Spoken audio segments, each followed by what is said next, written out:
Welcome to the HEARTS Entwined podcast. In this podcast, we'll be having discussions around the secrets which attract lasting, healthy, fulfilling relationships, creating a healthy mindset, and what women should know and understand about men. Introducing your host, Lyn Smith, the Queen of Hearts, relationship expert, trainer, speaker, and best-selling author of the Cupid's Bow technique. Lyn's mission is to have a positive impact in reducing divorce, domestic violence, and suicide. Welcome to the HEARTS Entwined podcast. This is your host, Lyn Smith, the Queen of Hearts. And today we're going to be talking about a really hot topic. It's infidelity. And I've got a great expert on that subject. It's Dr. Shamile Bernard, commonly known as Dr. S. So welcome, Shamile.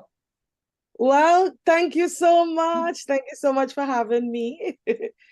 It's great to have Dr. S on the show. She is the original love doctor, and we're going to be having a great discussion today all around infidelity. So before we get stuck into that hot topic, Shamile, what is the best information you can share about yourself as to why you got into this topic in the first place, or into this particular field? Wow, I mean, so many things. I would start by saying that my entire bloodline I realized that they were challenged by infidelity on both sides of my family. So when I looked at my generation, I would see that my parents enjoyed it, that my grandparents enjoyed it, and the cycle continued. And as I got older, I realized that a lot of families were challenged by the same exact issue. And it's like you can't find a common ground. You can't find help. And you would go to different therapists and counselors. Don't get me wrong, they help you. But sometimes you still have this pain or this lagging feeling of oh, this hurts so much. What do I do with all this pain? People tell you move on. People tell you leave. People tell you let's stay and try to make it work. And sometimes you're not sure what to do or how to begin healing. So that's what I was inspired. And it wasn't only because of my parents. I realized from as young as 20-something years old, all the partners I would attract would always be persons who would be challenged by infidelity. So I would only attract men who would come into my life and cause me excessive pain where infidelity is concerned. And I'd be left in tears and hopes of who can I go to or who can help me. And I think when it got really, really a lot for me, I would say, is when I met this one person who was supposed to be my husband. And instead, he caused me so much pain because he was in a 5-year-long relationship while he was in a 1-year relationship with me. So that's when I said, Lord, he told me 2 days before his wedding, he was getting married. And it took me so long to recover from that pain. I said, no, we need to have somebody here, because I'm from the Caribbean. Let me say that. So we need to have somebody here who is really, really chiming into infidelity and helping persons recover and heal and become their best self. So, I mean, I don't know if it's a cultural thing, because obviously I am British, I'm not from the Caribbean, and I know obviously infidelity is a worldwide thing, but do you think for some areas and for some cultures it's a thing? I wouldn't say so. I use Caribbean because in the Caribbean, the culture may be a little bit different to different parts of the world. Now, infidelity would be infidelity across the board. It will hurt almost the same way. But in the Caribbean, it's sometimes people do it and they don't care about the consequences of it, to the extent that they would flaunt it as though is really supposed to make them feel better about themselves, instead of understanding that you need healing. There is something inside of you that is some open wound that needs to be closed. So I wasn't really referring to it as cultural per se, but I was just using it as we don't have much persons that really focus on infidelity. So we have a lot of therapists, a lot of psychologists in the Caribbean, and they would focus on all topics holistically. So I just found that there was a need in the Caribbean for somebody to focus in on infidelity. Well done you. It is much needed, and not only, like you say, within the Caribbean, but worldwide. It's a very, very, very hot topic, and it's one that causes people a lot of pain, and sometimes really causes them to be somebody that either closes up their heart, puts walls up, and is very guarded, so they never open up again in future relationships if they get into a relationship at all. Or it can actually do the opposite, and they want to sort of emulate that behavior and think it's okay to treat others the same. Exactly. Exactly. So I find it so tough to deal with infidelity. And I think we have so many things we have to deal with, especially for women, because I deal with a lot of women and couples, but mostly women. And you would see them in tears because they can't understand. Because I feel as a person, most times you want to know why. Why did you live unfaithful? Why did you cheat? Why did you commit infidelity? And most times I have to explain to them why the why is something we want for our own personal reasons. Focus on, how do I heal? How do I recover? How do I open up again? How do I start something new or not start something new again in the future? So I think sometimes we focus in so much on the pain that we don't give ourselves the grace to heal. Absolutely. And I think one of the things that I've found, when I've touched on this subject with my clients and audience, is that, it's a lot to do with our mindsets going into relationships as well. If you, like you've mentioned, had a history of it as examples within your own family dynamics, then it's quite easy, I suppose, to take on board, even without realizing it, the fact that, oh, this is going to happen, or and you might not be exuding that consciously or even aware of that consciously, but somewhere subconsciously you've got that feeling that, oh, all men are cheats, all men are liars, and you're almost expecting it and therefore exuding that type of energy, and then so it is, you attract it.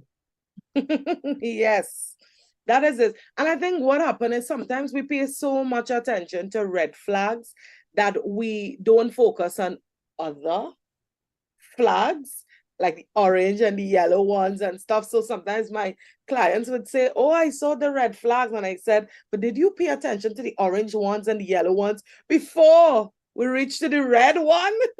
Yeah, like, absolutely.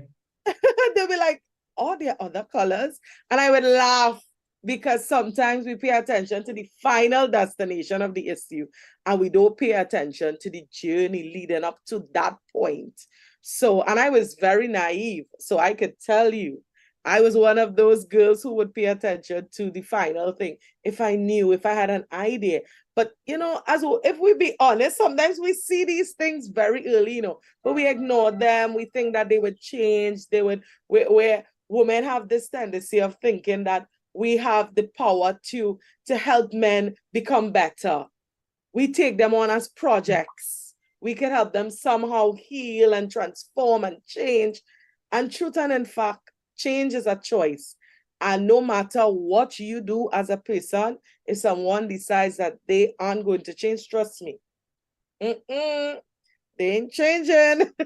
No, and this is something we can't force, and I think, like you say, you're absolutely right. Women do take on men as projects and want to fix them and think they're going to be the one to change this person.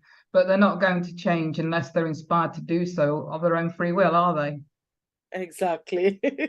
They're not going to change unless they want to. It's a choice. Absolutely. And I don't say it's impossible to change, because we can change from very negative behaviors. I'm a prime example of that. My ex-partner, he was an alcoholic when I met him, and I didn't realize he was, obviously, when I first met him. But within the first few weeks, he said he was going to quit, and he'd been a binge alcoholic for over 30 years at that point in his life. And he did.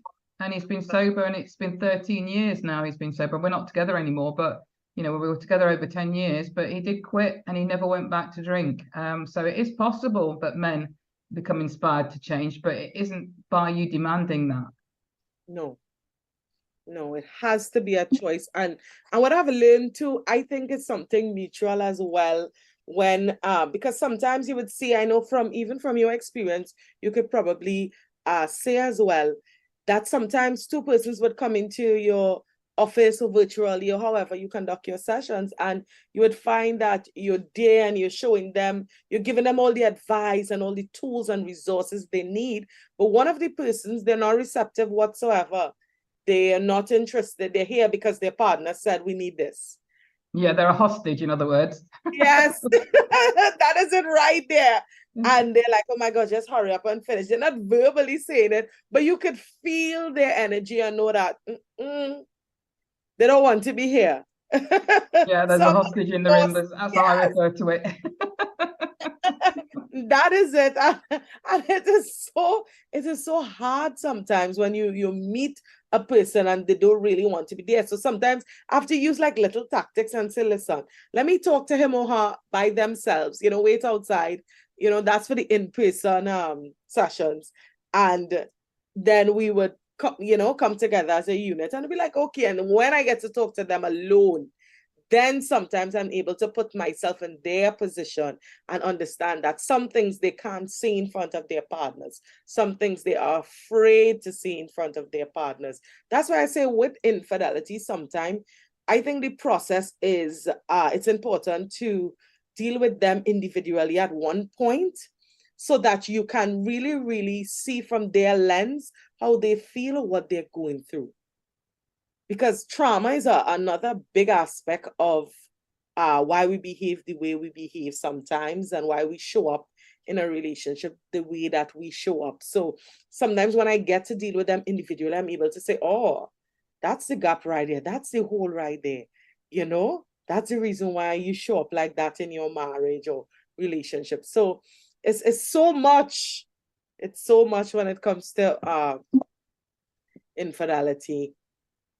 So what is your guidance, for anybody that's recognizing that they're in a relationship where that has occurred, and say they're the ones that are the innocent party in this case? How do you deal with helping them first and foremost? I wouldn't say innocent party, because what I would say is most times we are triggered. There's two things I always say that happens in every relationship. Every person that comes into our life is either they help us heal or dysfunction, or they help us, be triggered by our wounds over and over and over again. So most times when you get into a relationship, you have to decide, what is this person doing for me? And that way you'd be able to see, because if it is I'm in a relationship, sometimes I'm triggered by what the other person is doing. And because I haven't been taught about fidelity, and only infidelity is my foundation, sometimes that is the first thing that I glean to, because that is where I feel most comfortable. That is where I feel, because I have clients who have committed infidelity just once. And when I ask them, they didn't go outside because, now don't get me wrong, this is not an excuse to commit infidelity, but they didn't go outside because they wanted to. But that felt like the only good choice at that moment because of the pain they were experiencing home, like dealing with having a partner, like you mentioned earlier, who was an alcoholic, or dealing with somebody who was an abuser. You feeling as though your self-esteem is being challenged. You have no confidence. You're stressed. You're tired. You don't know what to do. You're afraid to leave, or you don't have the resources to leave. And you don't know what to do. So the first thing for some people they would do is try to get an outside source to help them start an affair. So for different couples or different relationships, it would be different. So for me, I handle each couple differently, as different family dynamics are different. We don't all operate the same way, or our situation is not the same.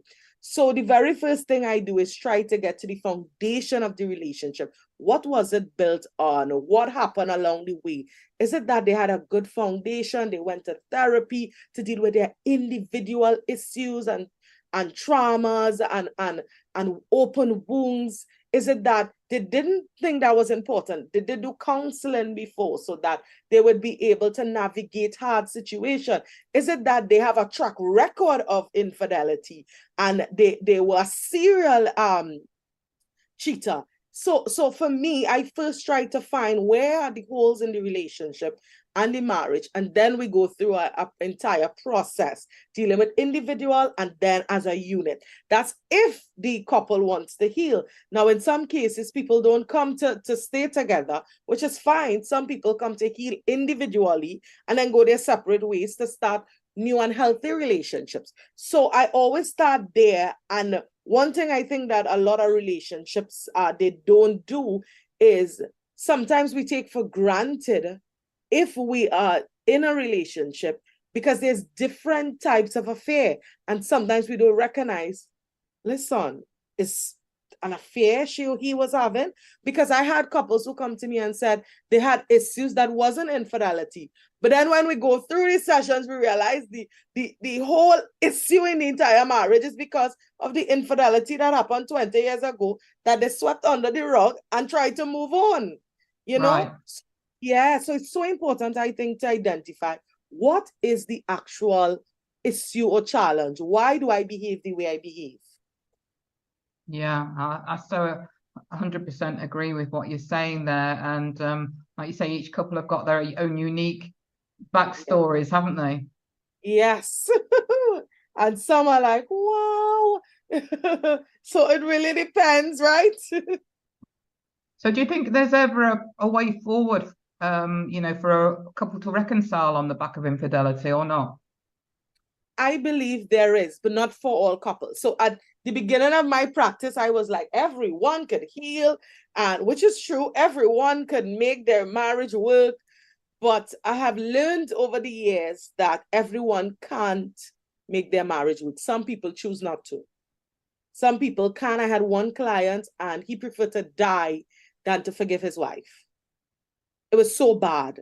So some people decide that I am not going to forgive him or her. I'm not going to move past this. I want to end it. And that's fine with me. You know, it's an option, but I believe that you can heal if you want to. But this would only happen when both parties agree to. Yeah. And you touched on a good word there, forgiveness, because sometimes it's not just about forgiving your partner, but forgiving yourself, because obviously, like you say, there are actions or inactions within ourselves, if we are the person that's been cheated on, that have contributed to that situation. Yeah. Because I mean, sometimes we're guilty of doing things that, our partner keeps saying indirectly or directly, I need you to stop. I need you to come home from work early. You're always working and I need you to spend more time with us. And, little things. And we take it for granted, like you're always complaining. I am trying to build, like for us who in business, I'm trying to build a business and you don't understand. And you find that things we have pulling and tugging for a long time, but we take it for granted until we reach this stage of, oh my God, they're unfaithful. What do I do now? And that pain, I don't know if you have ever experienced it, but that pain is unexplainable. I've been lucky that way. I mean, my long-term relationships have always been rock solid in that area. I've never experienced it, but I mean, I did experience it when I was just, going through short-term relationships, dating. I mean, I was married and was with my ex-husband for 23 years. And then I was with my next boyfriend for over 10 years. We're still good friends and amicable to this day. So that's been a 13-year relationship. And although we're just friends at the minute. So I've been lucky in that respect. Oh, nice. Nice. 23 years. That's a long time. Kudos to you how you did that. I mean, that for me was a very safe relationship. I'd been through trauma in my teens and, I was looking for somebody to love me, keep me safe, keep me secure, protect me. And I loved him for that. And that was enough. But within my own heart, it was closed. That was a relationship where my heart was closed on the back of trauma. So, that indirectly obviously impacted that relationship in the end. Right. Okay.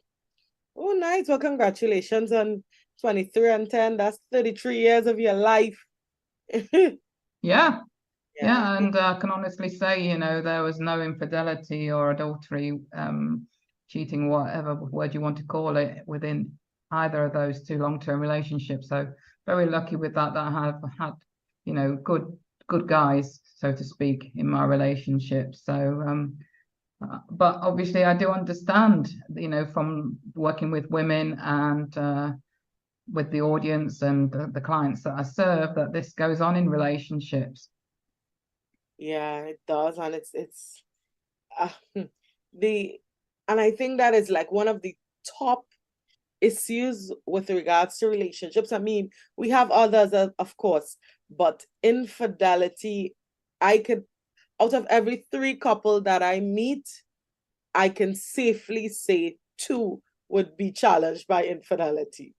Right. Okay. Wow. Well, I Yeah. suppose we attract what our expertise is in a way, and that's only right and correct because, for me, I do attract people that have been through, sexual assaults and abuse because that is my history. So I think, we do attract people that, fit our areas of expertise, don't we? Yes. And sometimes it's like, oh my gosh, today I just want to lay on the beach.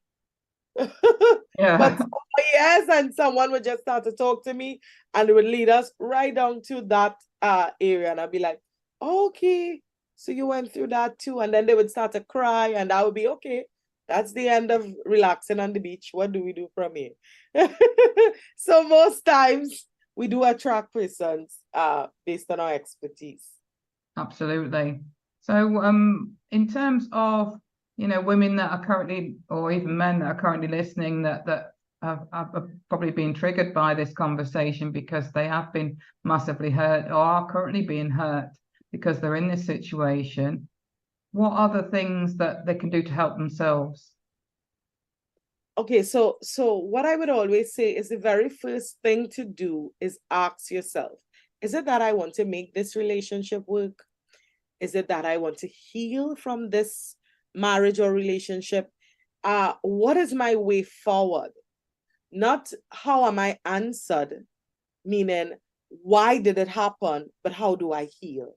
That is the very first thing you need to ask yourself, because most times we stay stuck either in a deteriorating marriage or relationship because we are afraid, or we stay stuck because we tell ourselves, I'm just here for the kids. And I always tell people, I'm very sorry, I am not staying in any relationship for a very long time because I am staying for the kids. The kids are going to get big.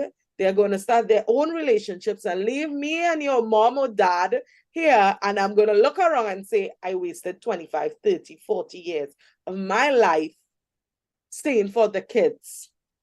What is my next step forward? Do I need counseling? Do I need therapy? Do I need to check myself in to a facility? What do I need to do from this point moving forward? That's the very first question. And when you ask yourself these questions, not who did he or she cheat with, all those things, you may or may not get the answer. You may or may not get closure, and that's fine. The issue right now is taking care of myself, both internally and externally, because it affects you in both the ways. And the trauma sometimes is so real that people don't realize that everything becomes a trigger, from the smell of the garbage disposal. If when you found out she was cheating and you smell, and that particular smell of the garbage was there when you found out, or the cell phone, the way that it rang at that particular day, it ring another day and that triggers you, or the way they call you or message you, any little thing that was a trigger during the period of experiencing infidelity triggers you at that point. And when you start to feel those triggers, trust me, it is not easy to cope alone. So find out, what is my next step in terms of getting help or in terms of getting healed? And when you figure out what you want to do or what you want to do with the relationship or marriage, you take that first step, and trust me, from there, everything is going to flow like a river. Oh, I love that. And so it isn't a first step to say challenge or have a conversation with the partner, then? You wouldn't say that's the first step? No, because what we do is we hope that when I talk to you about what you did, you're going to be sorry. And most times you aren't. Majority of relationships, when you talk to the partner who was unfaithful, they don't behave as though they're sorry. And what we don't know is both partners are experiencing hurt in different ways. I'm hurt because I got caught. My secret is out. I am ashamed. for different families would experience different things depending on the situation and if he or she is not a serial cheater. So the unfaithful partner will go through that process. You're continually reminding me of my past, what I did to you, what I said to you, when I left you and the kids and went out. So it would be a continuous pain that I am experiencing. And then the faithful partner would be experiencing their pain, the shame, the hurt, the betrayal, the sleepless nights. You start a picture, I wonder what they did, how they did it, where they did it, why they did it. So you start asking so many questions that you don't have the answer to. And when you approach your partner is not going to tell you either. Because what would happen is that pain itself is going to trigger more issues in the relationship and cause us to, of course, call it an end. So I always tell them, don't try to figure out or approach or have a conversation with your partner. Try to get somebody who's an expert in that particular field and who can help you with that issue and start from there. They would be able to help you all peel back the issue and really dig into the wound and see what do we need to pull out from this and what do we need to leave. Excellent advice. I love that. And on the back of that, Shamile, what is your best contact information for anybody that's listening that might want to reach out and connect with you? They can look for me on Instagram at the Love Doctor 8, the number 8, at the Love Doctor 8. Excellent. Thank you so much. Any final words of wisdom on this topic of infidelity, adultery, cheating, unfaithfulness that you would like to share before we close the episode? I am going to say before I leave, thank you for having me, of course. And I just want to remind anyone that is experiencing infidelity in their relationship or experience it and have never dealt with it, today is your day. Today is the day that decide that I am tired living in this pain. I am tired living in denial. I am tired not getting healing, because what infidelity does is it keep you in prison. May not be physically, but mentally or emotionally, you're in this box. And sometimes years may pass. You may even be divorced and not realize that I'm inconsistent, or I'm not showing up, or I'm not achieving my purpose because I'm trapped from the pain of the past. So if it means that you need to check yourself in to see a specialist, whichever part of the world you are, do that, because you deserve to achieve this and more, no matter what you have been through. And the girl, the original Love Doctor, is here hoping that you would make that big step in your life. Thank you so much, Dr. S. Dr. Shamile Bernard, you've been a pleasure to talk to, and I'm so delighted that you've been on here to share your words of wisdom and your own personal experience as well. Really appreciate that. Yes, thank you again. I appreciate you. Thanks for having me, and I hope the weather is beautiful over there. It certainly is. For those audience members that don't know, I actually live in Spain, so for like 90% of the year we have great weather, so I can't complain. I'm very blessed. Wow. Okay. Well, I live in the Caribbean, so it's either extremely hot or raining. That's the only seasons. We don't have anything else. Well, like I say, when it's raining, we get wet, and it's only water at the end of the day, so who cares? Oh gosh. All right, nice. Although a lot of people complain in the UK about the weather. That's the main topic of conversation, and they're never happy, regardless. Yes. Okay, nice. So enjoy Spain. That's on my bucket list. So maybe one day we'll meet up. I'd look forward to that. Thank you very much, Dr. S, again. And it just leaves me to wrap up and say that true love starts with opening our hearts. And until next time, goodbye for now. Thanks for listening to the Hearts Entwined podcast. You can follow Lyn via the Facebook group Two Hearts Entwined, or search Lyn Smith, inspirational speaker, at LinkedIn, or email lyn@hearts-entwined.com. That's LYN@hearts-entwined.com. Remember, true love starts with opening our hearts.